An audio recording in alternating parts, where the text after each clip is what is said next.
بسم اللہ الرحمن الرحیم۔ ایک بہن کا سوال ہے کہ سجدہ تلاوت میں کون سی دعا پڑھنی چاہیے؟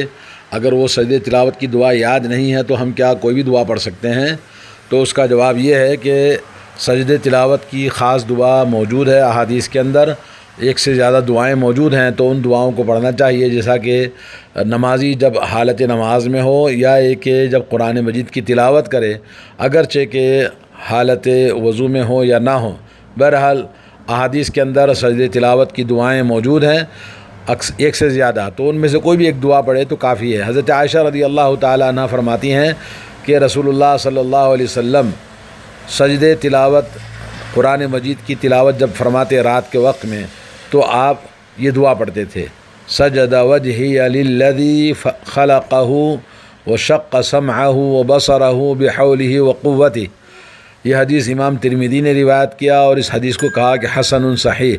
اور مسند احمد، ابو داؤد، نسائی میں موجود ہے، اور شیخ البانی نے اس حدیث کو صحیح قرار دیا ہے، اور امام حاکم میں مستدرک میں روایت کیا ہے، اور اس میں فرمایا کہ فتبارک اللہ احسن الخالقین، یہ زیادہ اضافہ ہے۔ ایک اور دوسری حدیث ہے، حضرت عبداللہ بن عباس رضی اللہ تعالیٰ عنہ فرماتے ہیں کہ ایک آدمی نبی کریم صلی اللہ علیہ وسلم کی خدمت میں آیا اور کہنے لگا: یا رسول اللہ، میں نے رات میں دیکھا کہ میں سو رہا تھا تو گویا میں ایک درخت کے پیچھے نماز پڑھ رہا ہوں، اور میں نے جب سجدہ کیا تو درخت نے بھی میرے سجدہ کرنے سے وہ بھی سجدے میں گر گیا، اور میں نے سنا درخت سے آواز آ رہی تھی، اور درخت کیا کہہ رہا ہے: اللہم اکتب لی بہا عندک اجرا وضع عنی بہا وزرا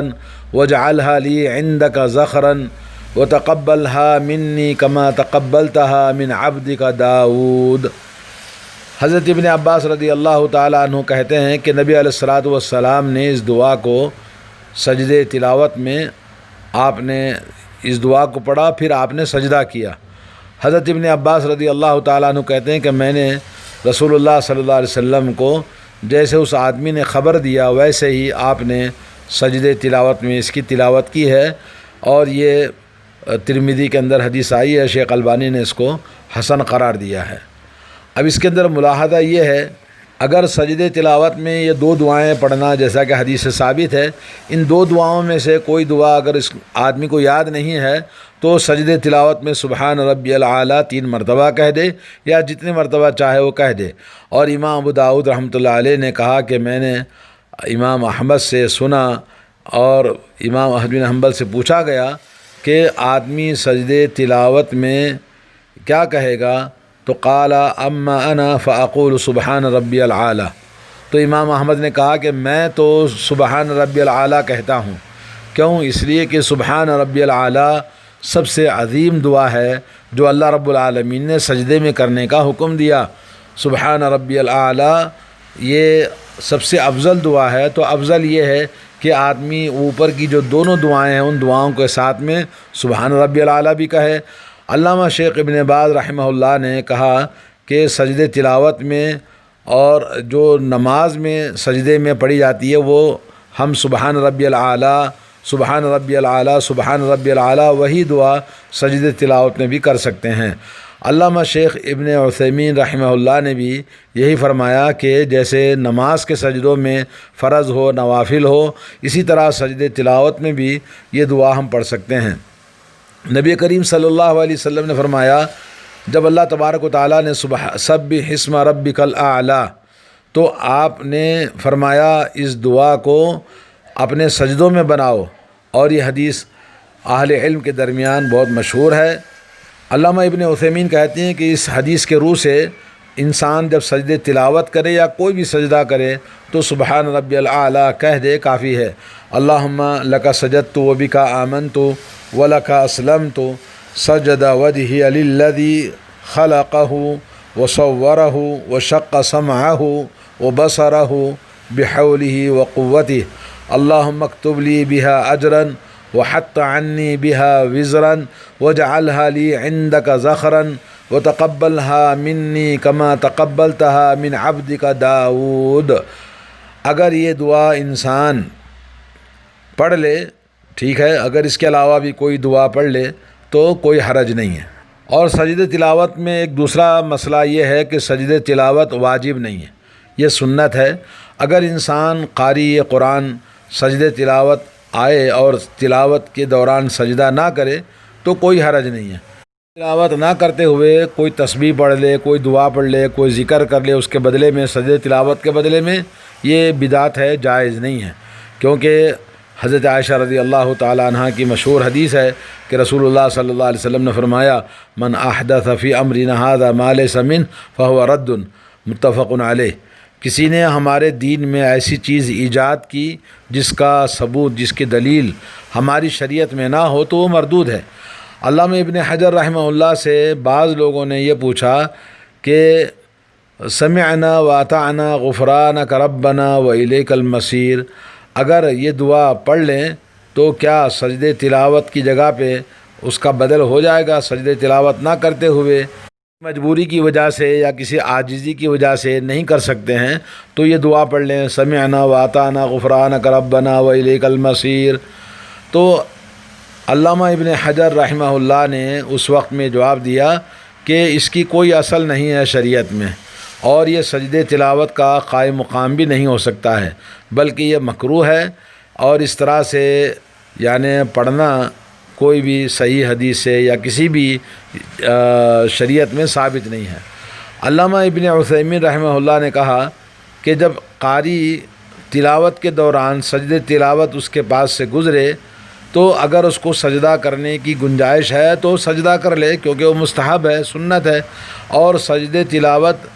واجب نہیں ہے قول راجح کے مطابق، کیونکہ حضرت عمر بن خطاب رضی اللہ تعالیٰ عنہ سے روایت ہے، انہوں نے سجدے تلاوت قرآن مجید میں تلاوت کی، اور وہ جمعہ کے دن خطبہ دے رہے تھے اور آیت سجدہ آپ نے تلاوت کی تو آپ ممبر سے نیچے اترے اور آپ نے سجدہ کیا، پھر اس کے بعد اسی کو جمعہ کی نماز میں آپ نے پڑھا دوبارہ، لیکن وہاں آپ نے نماز میں سجدہ نہیں کیا، اور آپ نے فرمایا ان اللہ لم یفرض علینا السجود الا ان نشاء، اللہ تبارک و تعالی نے قرآن مجید کی تلاوت میں سجدے تلاوت کو واجب نہیں قرار دیا، فرض نہیں قرار دیا ہے، بلکہ ہم چاہیں تو کریں، چاہے تو نہ کریں۔ اور اگر کوئی آدمی سجدے تلاوت نہ کرے تو اس کے بدلے میں کوئی دعا یا کوئی ذکر اس طرح سے نہ کیا کرے، کیونکہ یہ بدعت ہے۔ اور اس کی دلیل یہ ہے کہ حضرت زید بن ثابت رضی اللہ تعالیٰ عنہ نے نبی کریم صلی اللہ علیہ وسلم کی خدمت میں سورہ نجم کی تلاوت کی، اور اس میں نبی علیہ الصلوۃ والسلام نے سجدہ نہیں کیا، اور نبی علیہ الصلوۃ والسلام نے کچھ نہیں بتایا، یعنی سجدے تلاوت نہ کرنے کی صورت میں کوئی دعا پڑھ لیں، نبی علیہ الصلوۃ والسلام نے کوئی دعا نہیں بتائی، کوئی چیز نہیں سکھائی، تو ضروری ہے کہ آدمی سجدے تلاوت اگر کر سکتا ہے تو کرے، ورنہ نہ کرے، کوئی بات نہیں ہے۔ جیسا کہ آپ نے دیکھا حضرت عمر سے، حضرت اللہ کے نبی صلی اللہ علیہ وسلم سے، اللہ کے نبی نے سورہ نجم کو سنا جس میں آخر میں سورہ نجم کے آیت تلاوت ہے، آپ نے سجدہ نہیں کیا، اور سجدہ نہ کرتے ہوئے آپ نے کوئی دعا بھی نہیں سکھائی، تو اس طرح سے یہ مسئلہ واضح ہو گیا، اور یہ دعاؤں کو پڑھنا چاہیے اور یاد کرنا چاہیے۔ جی السلام علیکم ورحمۃ اللہ۔ اور اس میں ایک مسئلہ اور بھی ہے کہ علامہ شیخ بن باز رحمۃ اللہ فرماتے ہیں کہ سجدے تلاوت کے لیے طہارت شرط نہیں ہے۔ اگر کوئی آدمی اپنے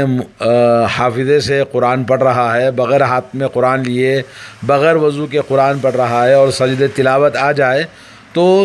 بغیر طہارت کے بھی بغیر وضو کے بھی سجدہ کر سکتا ہے علماء کے صحیح قول کے مطابق۔ اور اسی طرح سے اس میں سلام پھیرنا بھی صحیح نہیں ہے، اور نہ ہی سجدے سے اٹھتے ہوئے